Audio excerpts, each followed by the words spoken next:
আল্লাহ রাব্বুল আলামিন সব নবীকে নাম ধরে ডাক দিয়েছেন, কিন্তু আমার নবীকে একটাবার নাম ধরে ডাক দেন নাই। অথচ কোরআন তার উপরে নাজিল হলো। সূরাতুল আহজাব আয়াত নাম্বার 45, আল্লাহ রাব্বুল আলামিন সেখানে আল্লাহ তাআলা তাকে নাম ধরে ডাকতে পারতেন, ইয়া মুহাম্মদ ইন্না আরসালনাকা শাহিদা বলতে পারতেন, কিন্তু তা না বলে তিনি বলেছেন ইয়া আইয়ুহান নাবিয়্যু ইন্না আরসালনাকা শাহিদাও ওয়া মুবাশশিরাও ওয়া নাযীরাও ওয়া দাঈয়ান ইলাল্লাহি বিইذনিহি ওয়া সিরাজাম মুনীরা। জোরে বলুন আল্লাহু আকবার। আল্লাহ তাআলা তার রাসূলকে কোথাও নাম ধরে ডাক দেন নাই। যদি ডাক দিতেন কোনো গুনাহ হতো না। আল্লাহর কি গুনাহ আছে নাকি? কোনো অসুবিধা হতো নাকি?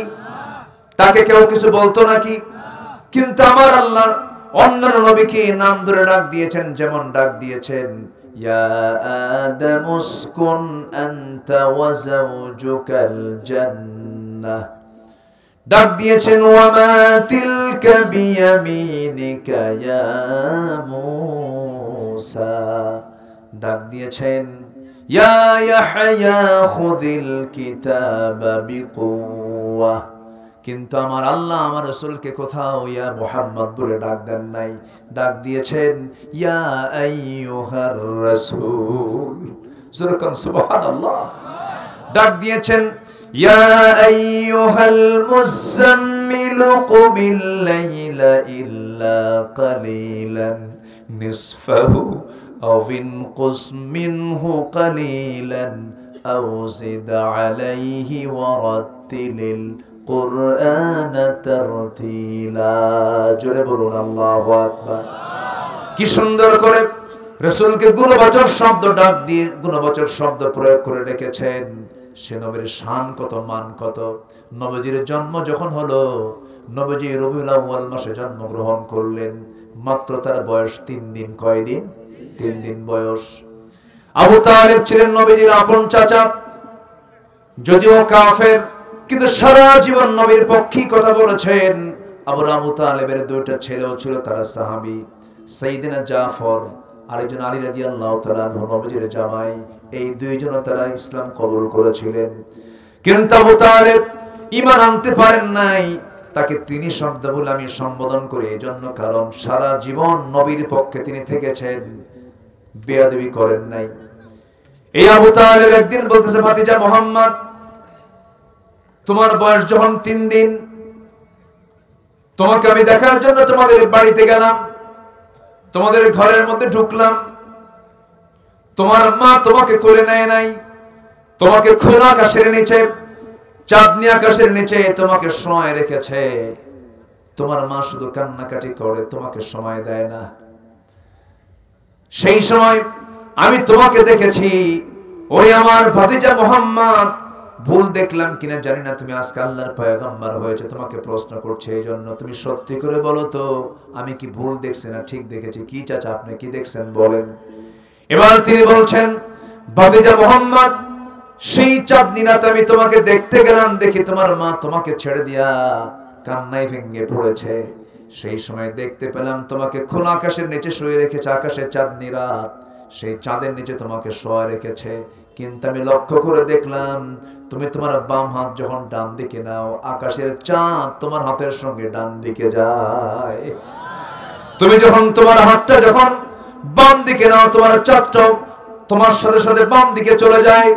2টা হাত যখন একসঙ্গে যখন নিচের দিকে নাও, আকাশের চাঁদটাও ধীরে ধীরে নিচের দিকে তোমার কাছাকাছি চলে আসে। আমি কি ভুল দেখছি নাকি? নবীজি বলছেন, চাচা যান, জন্মের পূর্বে বাপকে হারাইছি। আমার বাপ তো আগেই মারা গেছেন। আমার মা আমাকে যখন ভূমিষ্ঠ করলেন, সন্তান আমাকে দেখলেন, আমার মা আমাকে দেখে কান্নার পরিমাণ তার বেড়ে গেল। কারণ সন্তান জন্ম নেওয়ার পরে সন্তানটাকে যার কোলে উঠায় দেওয়া হবে, সেই লোকটাই তো দুনিয়াতে নাই। আমাকে আমার আম্মা আমাকে কোলে নিয়ে তিনি কান্নায় ভেঙে পড়েন। তার কষ্ট হয়, তার তীব্র যন্ত্রণা হয়। এই জন্য আমার মা আমাকে কোলে নিতে পারছিলেন না, আমাকে চাঁদ আকাশের নিচে শোয়ায় রেখেছেন। ওই মুহূর্তটা আল্লাহ রাব্বুল আলামিন আমার খেলনার মতো করে আল্লাহ রাব্বুল আলামিন আকাশের চাঁদ আমার জন্য খেলনা বানায় দিয়েছিলেন। জোরে বলি সুবহানাল্লাহ। সেই নবীজি আমার নবী, যে নবীর সুপারিশ গ্রহণ করবেন আল্লাহ তাআলা, সবার আগে তার সুপারিশটা গ্রহণ করা হবে। এত দাম, এত মর্যাদা আমার নবীর। সে রাসূল বলছেন, আমার সাহাবীরা শোনো, ও আমার সাহাবীরা শোনো, আমার উম্মতকে, আমার সব উম্মতকে জানান দিয়া দিবা। আমার আয়েশা শোনো, আমার সব উম্মতকে জানান দিয়া দিবা, আমি তো দুনিয়া থেকে বিদায় হয়ে যেতেছি।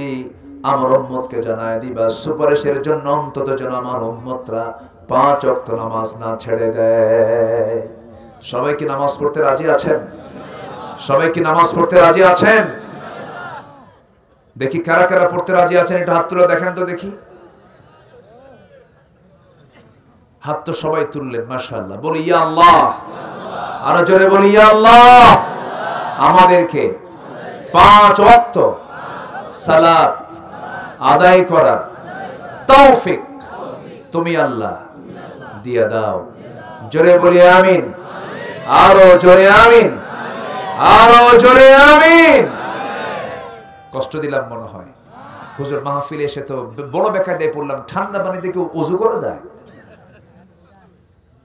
ওযু যদি করতে সমস্যা হয়, আপনার নিউমোনিয়া হয়, কাশি হয়, আপনার শ্বাস প্রশ্বাসের কষ্ট হয়, আল্লাহ বলছেন ওযু করিস না। আছে না? ওযু করিস না, যা তায়াম্মুম কর। সুবহানাল্লাহ বলবেন না? আল্লাহ আমার আপনার জন্য কি কঠিন না সহজ? বলেন বলেন বলেন বলেন। ওযু পারিস না, কি কর? ফাতায়াম্মামু সুঈদান তাইয়্যিবা, পবিত্র মাটি দিয়ে তুমি তায়াম্মুম করে নাও। দাঁড়িয়ে পারো না, বসে পড়ো। বসে পারো না, শুয়ে পড়ো। সফরে আছো, কষ্ট হয়, 2 ওয়াক্ত একসঙ্গে পড়ো। আল্লাহু আকবার। সফরে আছো, কষ্ট হয়, 4 রাকাতকে 2 রাকাত পড়ো। এরপরও বান্দা কয় আল্লাহ টাইম নাই। কি আছে না? এরকম আছে না? আমরা এত নাশকর বান্দা জানেন। নাকের ডগায় 24 ঘন্টা অক্সিজেন কে রেখে দিয়েছেন? আল্লাহ যদি 5 মিনিট টান দেয়, আসতে কয় 5 মিনিট টান দেয়, শেষ। আল্লাহ আমাকে 1 সেকেন্ড বলেন না, আর আমার আল্লাহর নাম নেওয়ারই সময় থাকে না। বড় দুঃখ আমাদের। আল্লাহ আমাদেরকে নামাজি বানান। জোরে বলি আমিন। আমার নবীজির সেজদা কত লম্বা ছিল, আল্লাহু আকবার। ঘন্টার পরে ঘন্টা সেজদায় পড়ে কাঁদতেন। বিশ্ব নবী, যার জীবনে কোনো গুনাহ নাই, খাদিজা রাদিয়াল্লাহু তাআলা আনহা বেহেশতের সংবাদ পেয়েছেন, আল্লাহ নিজে তাকে সালাম দিয়েছেন। সেই একজন মহিয়সী নারী, কবরের কি ভয়। আমার নবীজির একটা বছর ছিল খুব চিন্তার বছর। কিসের বছর বলেন তো? চিন্তা, আমুল হুজন। ইসলামের ইতিহাসে এই বয়সকে, এই বছরকে কি বলে? আমুল হুজন, চিন্তার বছর, শোকের বছর। কেন? ওই বছরই 3 দিনের ব্যবধানে আমার নবীজির সবচাইতে কাছের 2 জন মানুষ, একজন হলেন আবু তালেব, আরেকজন আমার নবীজির জীবনের সবচাইতে বড় সঙ্গী কে? খাদিজাতুল কুবরা রাদিয়াল্লাহু তাআলা আনহা। এই 2 জনে 3 দিনের ব্যবধানে দুনিয়া থেকে বিদায় নেন। আগে আবু তালেব যান, মারা গেলেন। মনে বড় কষ্ট যে চাচা আমার জন্য এত কিছু করলো, কিন্তু কালেমা পড়তে পারলো না। এই কষ্ট দূর না হতেই 3 দিনের মাথায় বলছেন, আম্মাজান খাদিজা বলছেন, ইয়া রাসূলুল্লাহ, শরীরটা আমার ভালো যাচ্ছে না, মনে হয় মারা যাব। আমার রাসূল বলেন, কেন, কি হয়েছে? কে আপনি আমাকে মাফ করে দিয়ে। আমার নবীজি বললেন, খাদিজা কেন, কি হয়েছে? তিনি বলছেন, ইয়া রাসূলুল্লাহ, শরীরটা আমার ভালো যাচ্ছে না, আমি সারা জীবন চেষ্টা করেছি আপনাকে জীবন দিয়া, ধন দিয়া, মাল দিয়া, সব দিয়ে আপনাকে সহযোগিতা করার। কোনদিন একটা দিনের জন্য 24 বছর আপনার কাছে কিচ্ছু চাই নাই। আজকে আপনার কাছে একটা জিনিস চাবো, কি হুজুর, আমার কবরের দারুণ ভয় লাগে। কিসের ভয়? কবরের ভয়। সাইয়েদনা ওসমান কবরবাসীর কাছে গিয়ে কাঁদতেন, কবরের দিকে তাকাতেন আর কাঁদতেন, আর বলতেন দুনিয়াতে কত বন্ধু, দুনিয়াতে কত বন্ধু বান্ধব খুঁজে পাওয়া যায়, বিপদে পড়লে কাছে যাওয়া যায়, কিন্তু এই কবরে কেউ নাই, কেউ নাই বলে হাওমাও করে কবরকে লক্ষ্য করে কাঁদতেন সাইয়েদনা ওসমান। সাইয়েদনা আবু বকর মাঝে মাঝে বলতেন, আল্লাহ, আমাকে মানুষ না করে যদি একটা পাখি করে বানায় দিতা, মরে যেতাম, হিসাব শেষ হয়ে যেত, কোনো বিচার হওয়া লাগতো না। এই সমস্ত সাহাবীরা দুনিয়াতে জান্নাতের সংবাদ পাওয়ার পরও কত টেনশন। আর আমার দেশের কিছু বাবার দরবার আছে, বাবার মুরিদ হলে পরে জান্নাতের টিকিট মেলে। আছে না? আছে না? আছে না? কিছু নোংরা দরবার আছে না? নয় আছে। ওই দরবারের মুরিদ হলে নামাজও লাগে না। আছে কি না? আছে।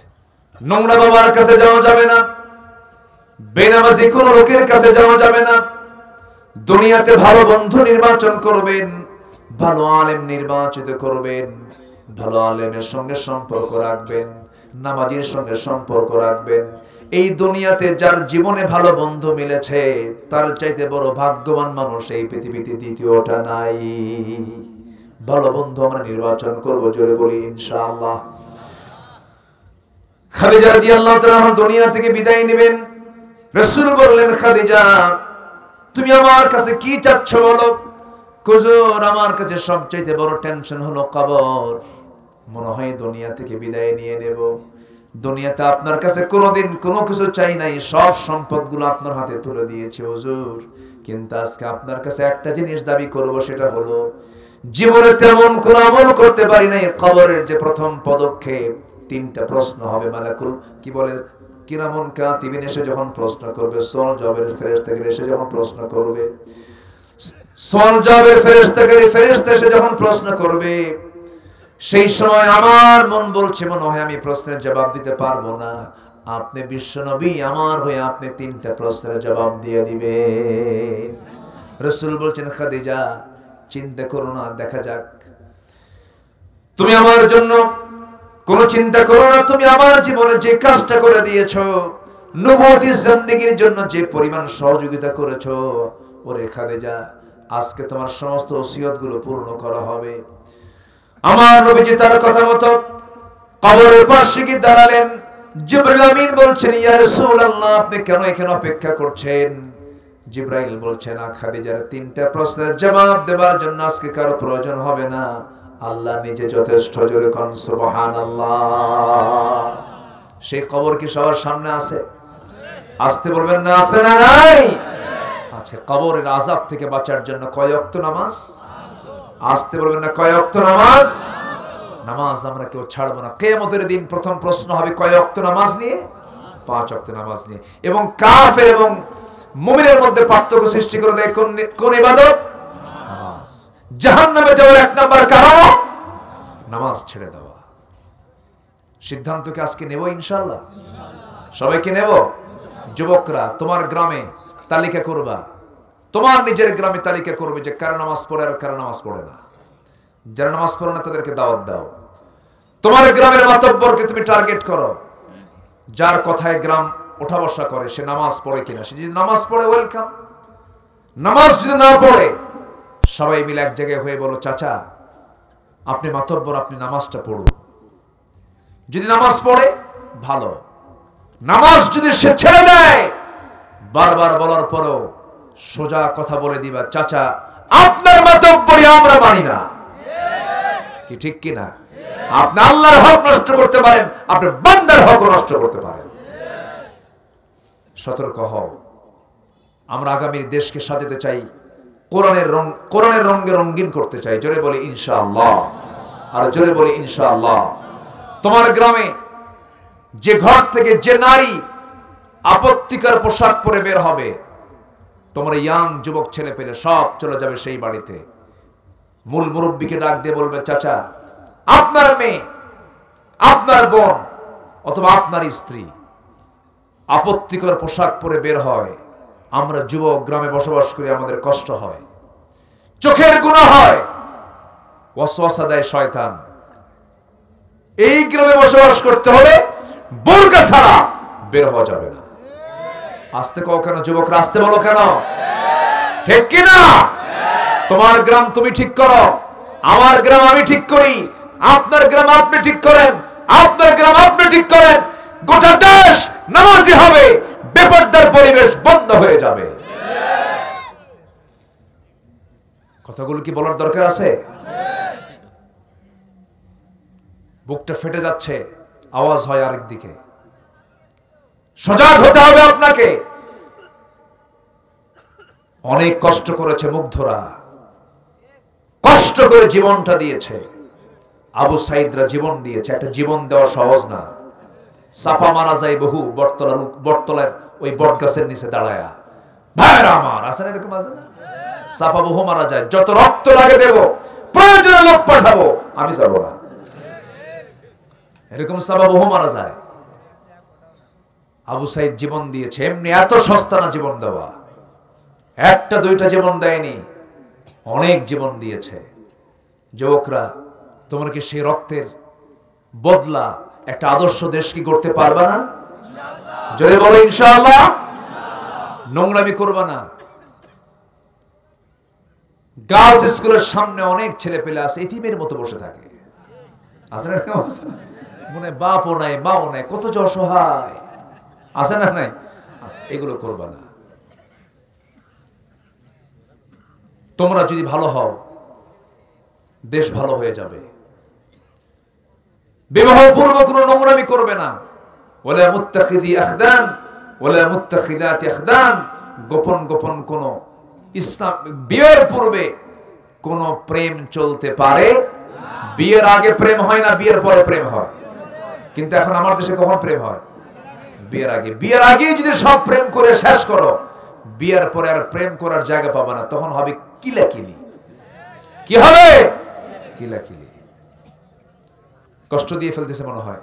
এরপর হবে ছাড়াছাড়ি। একজন কইছে, ভাবতেছেন আমার কান ঠিক নাই? শুনছি আমি। খুব সুন্দর কথা বলেছেন, কি সুন্দর মিলাই দিল, দেখছেন? তাই তো, হারামের কোনো আরাম নাই তো। হারামের কোনো আরাম নাই। বাবা মা কষ্ট করে সন্তানকে বড় করে। ছেলে যায় ভার্সিটিতে পড়ে, একা একা নোংরামি করে বিয়ে শাদী করে পরের দিন ফোন দিয়ে বলে, আব্বা আসসালামু আলাইকুম, আব্বু গতকালকে বিয়ে করে নিয়েছে, কত বড় হারামজাদা। আছে না নাই? আচ্ছা, এগুলো করা যাবে না। আমরা আমার নবীর পরামর্শ নেব, নবীর সুন্নাহকে নেব। জোরে বলি ইনশাআল্লাহ। নবীর অনুকরণীয় 15টা আদর্শের কিন্তু একটাও বলিনি এ পর্যন্ত। তাহলে বলেন, নুরু ওয়াজ কি শেষ না শুরু? বলি আলহামদুলিল্লাহ। জি, সিরাজগঞ্জ তো খুব উর্বর এলাকা। বলি আলহামদুলিল্লাহ। এটা উল্লাপাড়া না? জি আলহামদুলিল্লাহ। আমি রোডে এসেছি বহুবার, রোডে মাহফিল করেছি, পাসলিয়া মাহফিল করেছি, নলকার ওই নদীর ভিতরে মাহফিল করছি দিনের বেলা। এই গ্রামে এসেছি 2017 সালে, মনে আছে তো? কি ভাবতেছেন কি আমারে? কত আসছি তো, আপনাদেরই তো লোক আমি। বলি আলহামদুলিল্লাহ। খুব ভালো আপনারা। এবং একটা লোক নড়তেছে না, আমাকে আগের থেকে চেনে তো। আজকে এত মাহফিল, রোডের থেকে আসতে দেখে 4-5টা মাহফিল, আর সবচেয়ে বড় মাহফিল পাশে আরেকটা হচ্ছে। কোন জানোয়ার গুলো যে করে আল্লাহ জানে। ওটা মানুষ নয়, জানোয়ার। ওগুলো জানোয়ার।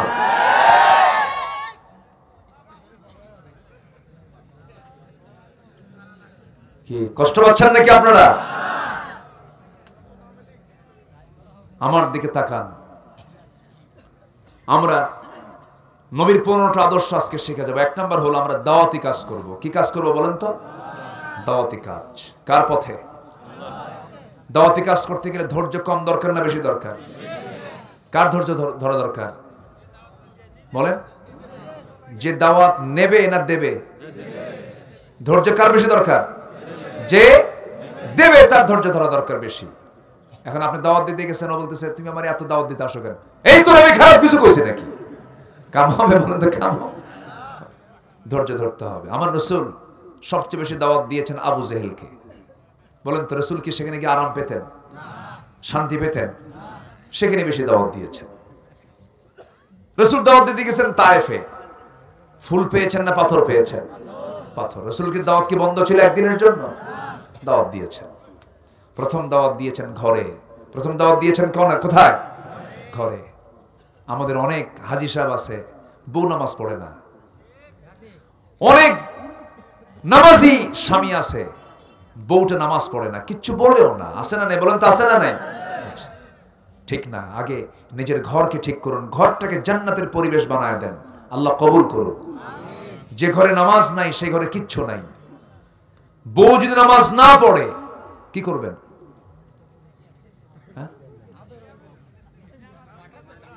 একজন কইছে বাটাম পেটা।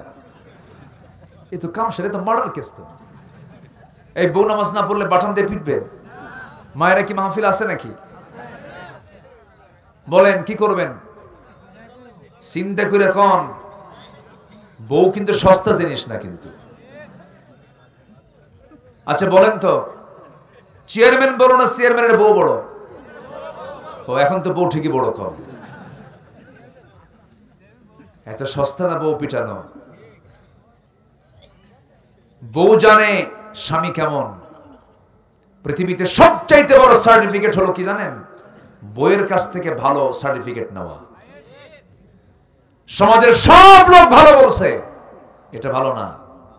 রাসূল বলেছেন যার স্ত্রী বলবে আমার স্বামী ভালো, আল্লাহ বলবেন ওই বান্দা ভালো। একটু আস্তে করুন সুবহানাল্লাহ, জোরে বলেন সুবহানাল্লাহ। তাহলে সার্টিফিকেট নিতে হবে কার কাছ থেকে? বউয়ের বাটন দিয়ে পিটা মারা যাবে। হ্যাঁ, আল্লাহু আকবার। আল্লাহ তাআলা এটা নিয়ামত দিয়েছেন। স্বামী স্ত্রীর জন্য নিয়ামত, স্ত্রী স্বামীর জন্য নিয়ামত। এই নিয়ামত কে দিয়েছেন? যুবকরা তোমরা তো বুঝবা না, বিয়ে তো করো নাই। হ্যাঁ, একজনকে অশান্তি লাগে হুজুর, একজন কে জানি স্বপ্নে কারে দেখো? যুবকরা বলো কারে দেখো? কত স্বপ্নই তো জীবনে দেখি, কিন্তু সকালবেলা উঠে দেখি নাই, কেউ নাই, সব উল্টা পাল্টা, তাই না? এজন্য রাতে শোয়ার আগে কিছু দোয়া আছে, এই দোয়াগুলো পড়বা। তোমরা দেশকে পরিবর্তন করেছ, তোমরা দেশকে আগায় দিয়েছ, তোমরা দেশকে সামনের দিকে এগিয়ে নিয়ে যাচ্ছ। তোমার বাপরা মানে অর্থাৎ আমরা ব্যর্থ ছিলাম, পারি নাই, বরঞ্চ আমরা বিরোধিতা করেছি, আমরা বিরোধীদের কাতারে। আর তোমরা দেশের উন্নয়নের অগ্রণী ভূমিকা তোমরা পালন করতে সক্ষম হয়েছ, বলি আলহামদুলিল্লাহ। 2018 সালে আমাকে গ্রেফতার করে থানায় নিল। তো থানায় নেওয়ার পর ওসি আমারে দেখে কান্দে। বললাম ওসি সাহেব আপনি আমারে ধরে নিয়ে এসে আবার আপনি কান্দেন কেন? হুজুর দেখে খুব খারাপ লাগতেছে, ধরে আনলাম। হুজুর কি করব, উপরের চাপ, চাকরি বাঁচানো তো ফরজ। আমি বললাম ইমান বাঁচানো তো নফল, কি খবর? মামলা একখান দিয়ে থানায় কি বলে কোর্টে চালান দিল। চলে গেলাম জেলখানায়। ঢুকতে নিয়ে দেখে এক বুড়া চাচা সামনে দাঁড়ানো। আমাকে দেখে সালাম দিয়ে বলে হুজুর আপনি জেলখানায় ঢুকছেন? খুব খুশি হলাম। বললাম ঢুকলাম জেলখানায়, খুশি হলেন আপনি, এটা কেমন কথা?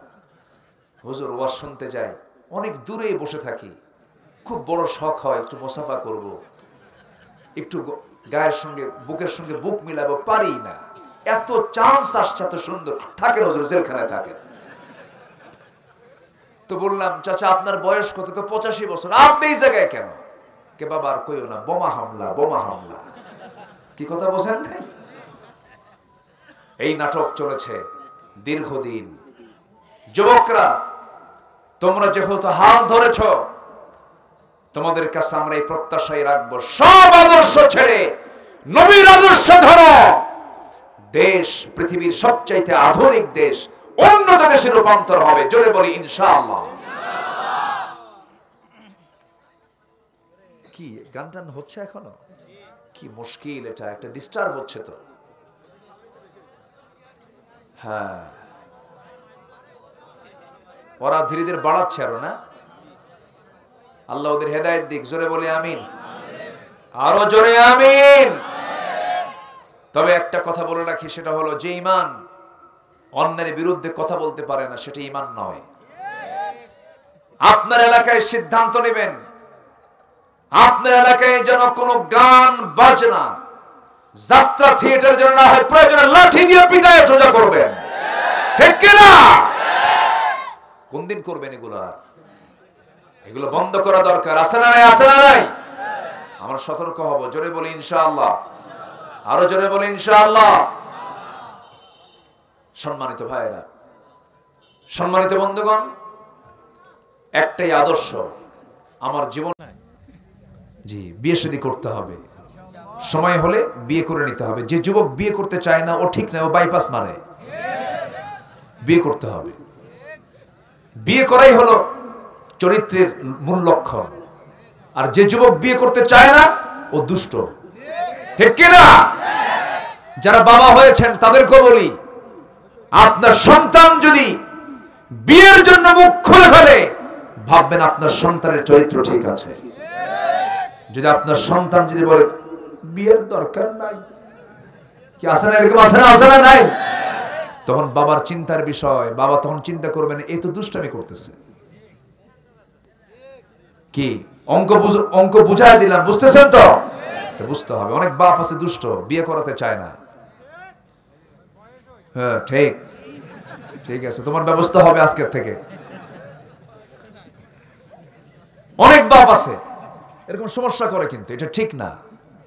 যদি মুখ উঁচু করে, মুখটা খুলে যদি বলে বিয়ে করাও, আপনি বাবা, আপনার জন্য তখন ওয়াজিব এটা, ওকে বিয়ে করায় দেওয়া। বিয়ে করায় দিবেন। রিজিকের দায়িত্ব কার? আরে সম্পদ, টাকা পয়সা, হাজার হাজার কোটি টাকার মালিক ভাত খেতে পারে না, আছে না? আছে কিনা বলেন? আচ্ছা বলেন তো, ধনী গ্রামের লোক বেশি খায় না শহরের লোক বেশি খায়? ধনী বেশি থাকে কোথায়? শহরে। আর খায় বেশি কারা? বাচ্চা বেশি কাদের? ধনীর না গরিবের? গরিবের সন্তান বেশি, ধনীর সন্তান হয়ই না তো। 20 বছর পর তাও সিঙ্গাপুরে যেতে হয়, মাউন্ট এলিজাবেথে আইসিইউর ভিতরে একটা বাচ্চা, তাও 20 বছর সাধনা করে হইছে, তাও 100 আরেক দিক যায়। আছে না নাই বলেন? আমি কি ভুল বলতেছি? এই জন্য রিজিক চাইতে হবে কার কাছে? হাজার হাজার কোটি টাকার মালিক। লাভ হলো কি? পালাতে গেছিল কিন্তু পারে নাই, নৌকায় চড়ছিল। আইনমন্ত্রী সহ দুজন গেল, কাম হলো না। কোস্টগার্ড ধরে ফেলে বলল, স্যার চিনছে আপনাকে, আপনি আইনমন্ত্রী, চলেন থানায় চলো। উপায় নাই, ডাক পড়ে গেছে, চলেন। আমি কি একা যাবো? আমি তো এখানে একা আসি না, আমি তো জামাতের সাথে আসছি। আপনি কার সঙ্গে আসছেন? ওই যে দেখো, সেনা তো যায় না, মাথার চুল কালো, দাড়িটা কাটা। লোকটা কে? ওটাই দরবেশ। কি কথা বোঝা যায়? সম্পদ সকল সুখের মূল নয়। সুখী হতে হলে ভালো করে ঈমান আনতে হবে, ইসলাম মেনে চলতে হবে। বউটাকে পর্দায় রাখবেন, আপনিও পর্দায় থাকবেন, দেখবেন জান্নাতের ফ্লেভার আপনি দুনিয়াতে পেয়ে গেছেন। আমার নবীজি বউকে সাথে নিয়ে চলতেন। ঈমানের পাহারাদার হচ্ছে বউ। সাথে নিয়ে চলবেন। ধরেন পাঁচলিয়া থেকে আপনি রোডে যাবেন, অথবা আপনি নলকা যাবেন, ভ্যানে চড়েছেন, আপনার সামনে আরেকটা মহিলা চড়েছে, বোরকা নাই, বউটা আপনার পাশেই বসা। হঠাৎ করে যদি আপনি ওই মহিলার দিকে চেয়ে থাকেন, আর এই দৃশ্য যদি আপনার বউটা দেখে,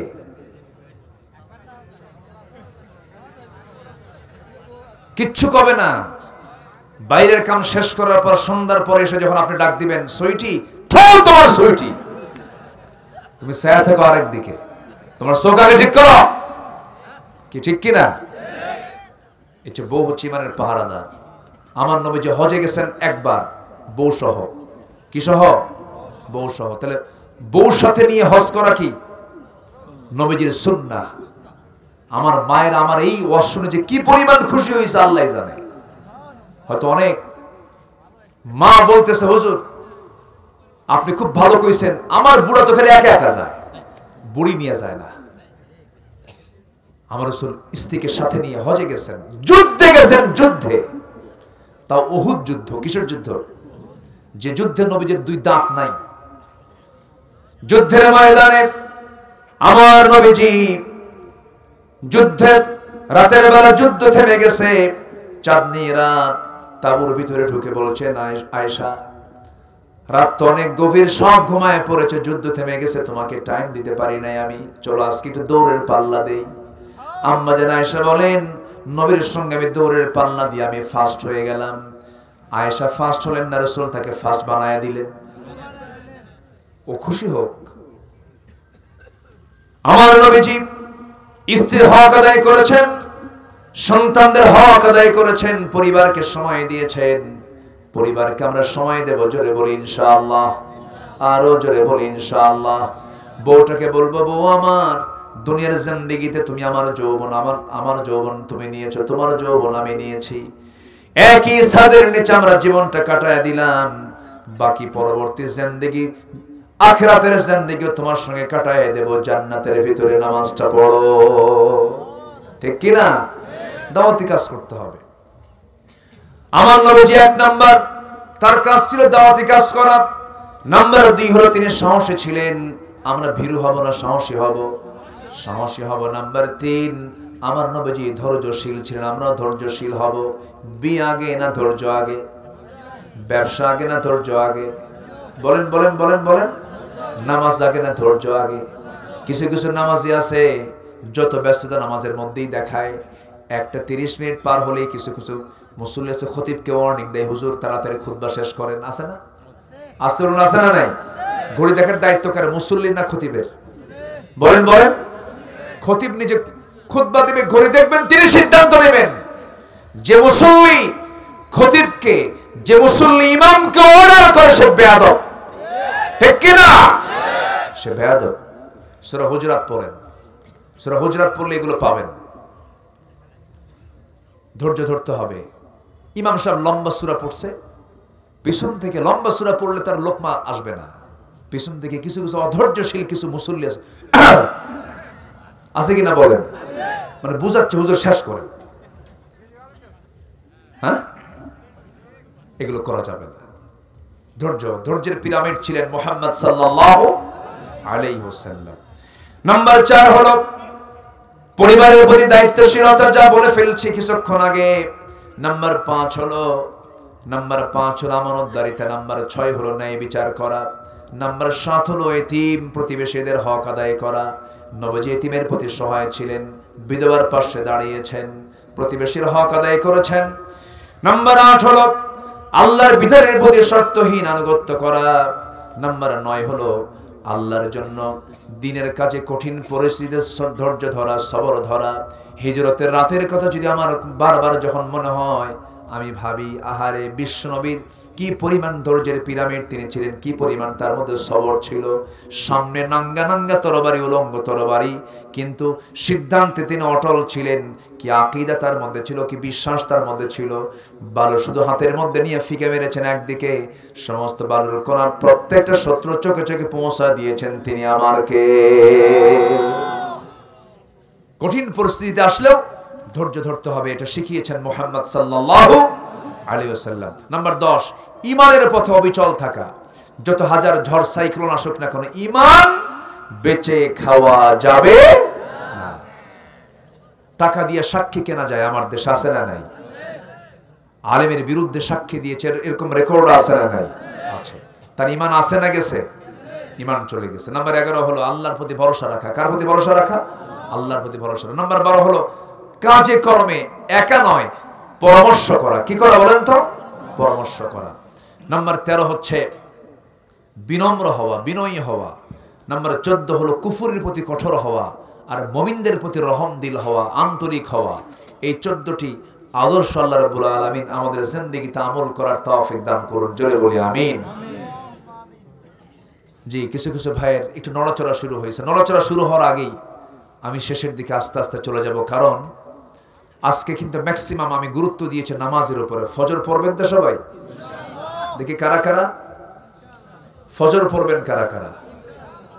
অনেকের হাত কিন্তু এখন ওঠা বাদ পড়ছে। একটু একটু উঁচু করে দেখেন না, একটু হাত ঠান্ডা হচ্ছে, মনে কষ্ট হচ্ছে।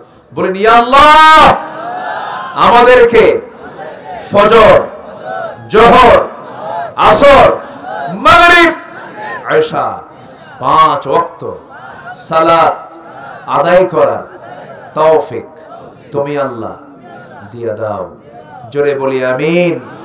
আরো জোরে আমিন, আরো জোরে আমিন। হাত নামান।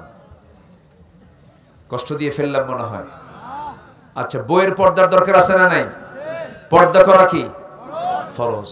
অনেক স্বামী আছে, বউ যদি সুন্দর হয় অন্য পুরুষকে দেখাতে খুব আনন্দ পায়, আছে না কিছু? আবার বলে দেখো তো বউটা কেমন, আমার ভালো না। মানে এত ছোট লোক সেটা, এত বদমাইশ এগুলো আছে না নাই বলেন তো?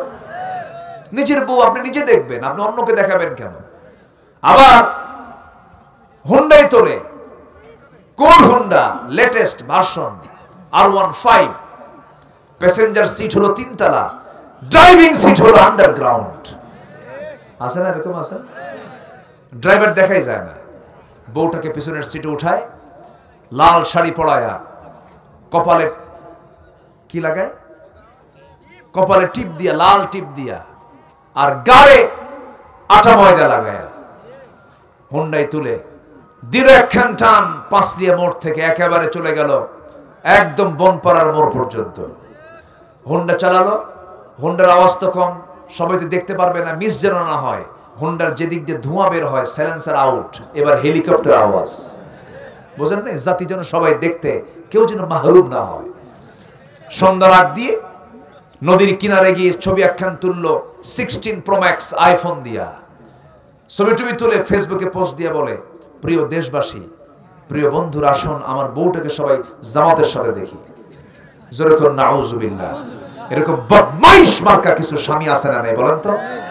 আমার বিশ্বাস প্রত্যেক স্বামী যদি সচেতন হয়, আমার দেশের সব মা পর্দা করতে প্রস্তুত।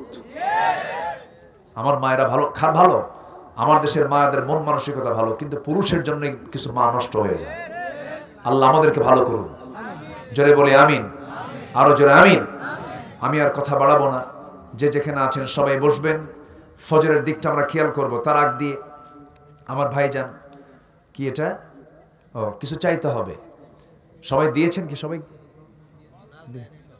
সবাই দেয়নি, কিছু বাকি আছে। আপনি টের পাইছেন তাহলে না? আচ্ছা, যদি এরকম কিছু বাকি থাকে, যদি কেউ কিছু দিতে চান, শোনেন, যদি আমি চাইতে গিয়ে যদি আপনাকে হারায় ফেলি, আমি খুব ভয় পাই। এই চাইতে গেলে কিছু কিছু এলাকার লোক একদম সামনে ফাঁকা হয়ে যায়। আপনারা কি থাকবেন? তাহলে আমি একটু চাই, যে যা পারি আমরা কম বেশি আমরা দেবো ইনশাল্লাহ। আমার মা বোন অনেকে আসছেন, আমার ভাইও দীর্ঘ সময় চেয়েছেন। একটু ব্যাগটা যাক, ব্যাগে যে যা পারি আমরা আগে দিয়েছি, একটু আগে ভাগে। এখন তো তাহাজ্জুদের সময় ঘনিয়ে আসতেছে, 12টা বাজা মানেই দোয়ার মানে কবুলিয়তের সম্ভাবনা আগের সময়ের চাইতে কম না বেশি? বেশি। একটু ব্যাগ যাবে, সবাই দেবেন ইনশাল্লাহ। জিকির করে সুবহানাল্লাহ।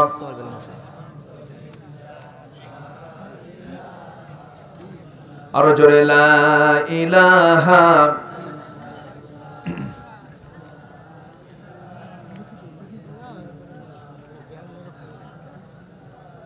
জি, একটু ব্যাগগুলো আপনারা দোয়া করেন, আল্লাহ তাআলা এমন দেশে এমন একটা সিচুয়েশন তৈরি হোক, যেই মাহফিলগুলো সরকার তার সরকারি টাকায় পরিচালনা করবে।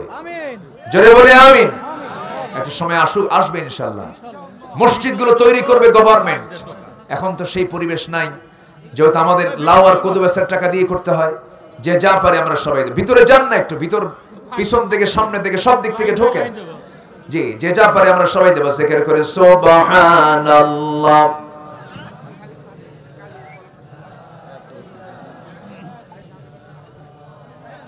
প্রধান অতিথি আব্দুল ওয়াহাব 5000 টাকা কম হয়ে গেছে। জি, চলে গেছে। যে আমি কিন্তু উঠতে বলিনি, জি একটু বাড়ায় দেন, আবার কমায় দিচ্ছেন, জি একটু বাড়ায় দেন। জি সম্মানিত ভাইরা, যে যা পারি, জি আল্লাহ তুমি সবাইকে দিল থেকে দেওয়ার তৌফিক দিয়ে দাও। জি আমি কষ্ট দিচ্ছি আপনাদের, অনেক রাত হয়ে গেছে, আপনাদের এই ঠান্ডা মাটিতে বসে আছেন, আল্লাহ আপনাদের এই কষ্টকে জান্নাতের ওসিলা করে দেন। জোরে বলি আল্লাহুম্মা আমিন। সবাই নামাজের মতো করে আস্তে আস্তে বসে পড়ি, নামাজের মতো করে একদম তাশাহুদের সূরাতে বসবো। আমরা চাইবো কার কাছে বলেন তো? আল্লাহর কাছে। সবাই আমরা একটু আস্তাগফার পড়ি, সবাই বলে সুবহানাকা আল্লাহুম্মা ওয়া বিহামদিকা আশহাদু আল্লা ইলাহা ইল্লা আনতা আস্তাগফিরুকা ওয়া আতুবু ইলাইকা। আমার মা বোন যারা আসছেন তারাও দিবেন দিল থেকে। সবাইকে আমি দেওয়ার অনুরোধ করছি, আল্লাহ পাক সবাইকে দিল থেকে দেওয়ার তৌফিক দান করুন। মসজিদ বাইতুল হামদ জামে মসজিদকে আল্লাহ তুমি আল্লাহ কবুল আর মঞ্জুর করো। জোরে বলি আল্লাহুম্মা আমিন। একজন ভাই আবেদন করছে। আচ্ছা সম্মানিত ভাইয়েরা, আর কে আছেন? একটু দিলটা নরম করে আমরা যে যা পারি আমরা সবাই দেব। আমরা চাইবো কিছুক্ষণের মধ্যে, কার কাছে চাইবো? তো চাওয়ার আগে আমরা আল্লাহকে কিছু দিয়ে আল্লাহকে বলবো, আল্লাহ তোমার পথে কিছু দিলাম, তুমি আমাদেরকে কিছু দাও। আমরা আল্লাহর কাছে এরকম করে চাবো, আল্লাহ যেন আমাদের চাওয়াকে পাওয়া করে দেন। জোরে বলি আল্লাহুম্মা আমিন। আমি খুবই খুশি হয়েছি, আলোচনা চলাকালীন একটা লোক নড়েন নাই, পিন পতন নীরব হয়ে কোরআনে কারীমের আপনারা আলোচনা শুনেছেন। আল্লাহ পাক সবার জিন্দেগিতে গুলো আমলে নিয়ে আসার তৌফিক দান করুন। জোরে বলি আল্লাহুম্মা আমিন। জি সম্মানিত ভাইয়েরা, হাসমত ভাই তিনি দিয়েছেন, আলামিন সরকার দিয়েছেন, বাবু সরকার 500, আব্দুল মমিন প্রামাণিক 500, আব্দুল সত্তার মন্ডল 500 টাকা দিয়েছেন। যে অনেকেই এর আগেও দিয়েছেন, এখানে অনেকে তালিকা দিচ্ছেন। আল্লাহ তুমি সবার অংশগ্রহণকে তুমি আল্লাহ কবুল করো। জোরে বলি আল্লাহুম্মা আমিন। জিকির করে সুবহানাল্লাহ আলহামদুলিল্লাহ।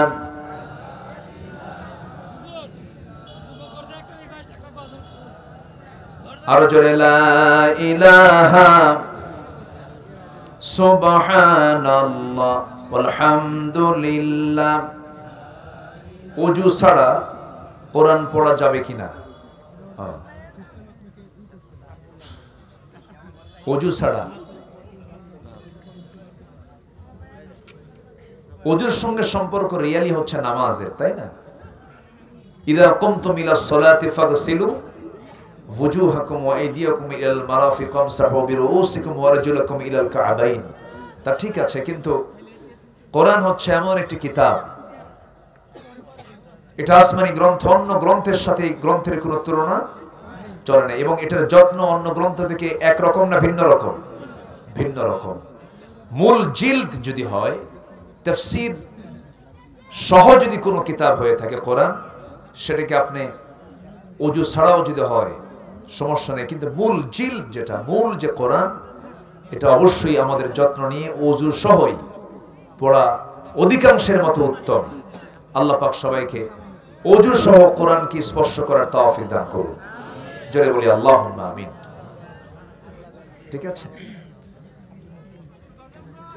আব্দুল মতিন নামে একজন ভাই দিয়েছেন 1000 টাকা, আল্লাহ কবুল করে, নেক নিয়ত মঞ্জুর করে, আব্বা আম্মাকে মাফ করে। জোরে বলি আমিন। জি এরপর শফিকুল ইসলাম ভাই 20 কেজি ধান, আল্লাহ কবুল করে নেন, জিন্দেগির গুনাহগুলো মাফ করে। আমি তো কালেকশনে অতটুকু পারদর্শী না, তবে আমার ভাই খুব সুন্দর করে চেয়েছেন। জি আল্লাহ তুমি সবার দানকে তুমি আল্লাহ কবুল করো। জোরে বলি আল্লাহুম্মা আমিন। ধৈর্য ধারণ করার শক্তি দাও গো মেহেরবান আমায়, দাও গো মেহেরবান। ধৈর্য ধারণ করার শক্তি দাও গো মেহেরবান আমায়, দাও গো মেহেরবান। বুকের ভেতর ব্যথার নদী বইছে অবিরাম, বইছে বইছে অবিরাম। ধৈর্য ধারণ করার শক্তি দাও গো মেহেরবান আমায়, দাও গো মেহেরবান। আধার আমার আলো দিয়ে কানায় কানায় দাও ভরিয়ে, আধার আমার আলো দিয়ে কানায় কানায় দাও ভরিয়ে। অন্তর জোড়ে দাও গো প্রভু, প্রভু ভোরের পাখির গান, বুকের ভেতর ব্যথার নদী বইছে অবিরাম, বইছে বইছে অবিরাম।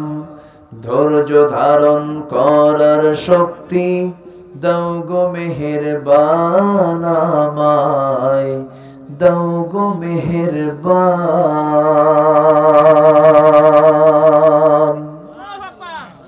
কেউ তো মারহাবা বললেন না, কিছুই বললেন না।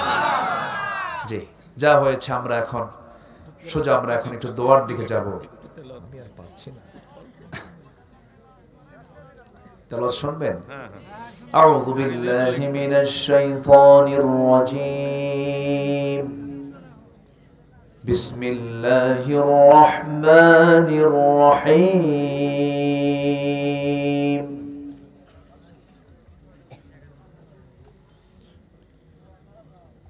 ইয়া আইয়ুহান নাবিয়্যু ইন্না আরসালনাকা শাহিদান ওয়া মুবাশশিরান ওয়া নাযীরা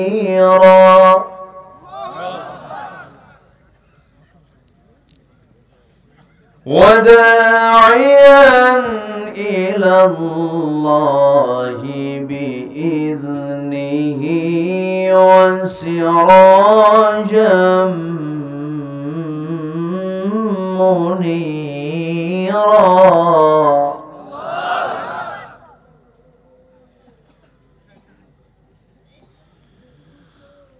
الله أكبر. بسم الله الرحمن الرحيم.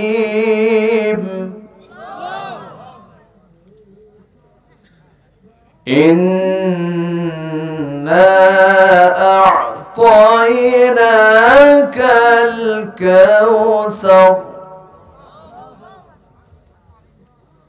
فصل لربك وانحر إن شانئك هو الأبتر. صدق الله العلي العظيم.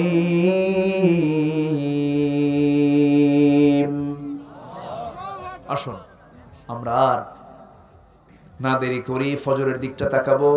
যে যা পারি আমরা দেব আল্লাহর পথে ইনশাআল্লাহ। আল্লাহ তুমি সবাইকে কবুল করো। জি, আমি জীবনে দেইনি, আমার এই অভ্যাসটা নেই না। এখন দিলে ওই বুড়া কিছু চাচা ফজর নামাজ শুরু করবে। জি, আমরা আল্লাহর কাছে চাই, আল্লাহর কাছে প্রার্থনা চাইবো। কার কাছে বলেন তো? আল্লাহর কাছে। জি, আল্লাহুম্মা আমিন। রব্বানা যালামনা أنفسنا وإن لم تغفر لنا وترحمنا لنكونن من الخاسرين. গভীর রাত, নিঝুম রাত, ঝিমানো রাত্রিতে চাঁদের মতো তোমার কিছু বান্দা বান্দিকে নিয়ে কিছু আলোচনা করেছি। গুনার বোঝা মাথায় নিয়ে কাঙ্গাল ফিকিরের মতো দুটো হাত পেতেছি। আল্লাহ, গুনার দিকে নজর দিও না, বান্দা মনে করে তামাম জিন্দেগির গুনাহগুলোকে মাফ করে দাও। জনম দুঃখিনী মা, জনম দুঃখী বাপজান যারা চলে গেছেন, জিন্দেগির গুনাহগুলো মাফ করো, কবরগুলোকে জান্নাতের টুকরা বানায়া দাও। রব্বিরহামহুমা কামা রব্বায়ানি সগীরা, রব্বিরহামহুমা কামা রব্বায়ানি সগীরা। বিশেষ করে মাহফিলটার আয়োজন করলেন যারা, শোনার জন্য কষ্ট করে আসলেন যারা, বিনিময়ে কিয়ামতের কঠিন ময়দান যেদিন কেউ কাউকে চিনবে না, সেই কঠিন মুসিবতের দিন এই মাহফিল সবার জন্য নাজাতের মাধ্যম বানায় দিও আল্লাহ। আশপাশ কত মাইয়াত শুয়ে আছেন, কবরবাসী আছেন, অনেকের এখানে আত্মীয় স্বজন আছেন। ওই কবরবাসীর জন্য দোয়া করে কবরবাসীর আযাবকে মাফ করো, কবরগুলোকে জান্নাতের টুকরা বানায় দাও। আমডাঙ্গার এই প্রত্যেকটা ঘরকে তুমি আল্লাহ দিনের তুমি আল্লাহ একটা করে দুর্গ বানায়া দাও। প্রত্যেকটা ঘরকে তুমি আল্লাহ মেহেরবানি করে ইসলামী আন্দোলনের দুর্গ বানায়া দাও। ঘরে ঘরে খালিদ বিন ওয়ালিদ পয়দা করো, আয়েশা খাদিজা সুমাইয়ার মতো মা তুমি আল্লাহ পয়দা করে দাও। দুনিয়া থেকে কোন দিন বিদায় নেব জানি না, ডান হাতে আমল নামা না আসা পর্যন্ত মরণ দিও না। আয় আল্লাহ তাআলা, যেদিন মরে যাব রে, টান মেরে ঘর থেকে বের করে দেবে, টেনে হেঁচড়ে কবরের দিকে নিয়ে চলে যাবে, কবরে শোয়া দেবে রে। 24 ঘন্টা যাবে না, মাথার চুলগুলো খসে খসে পড়বে। 3 দিন যাবে না, চামড়াগুলো গলে গলে পোকার পেটের খাবার হয়ে যাবে। মাত্র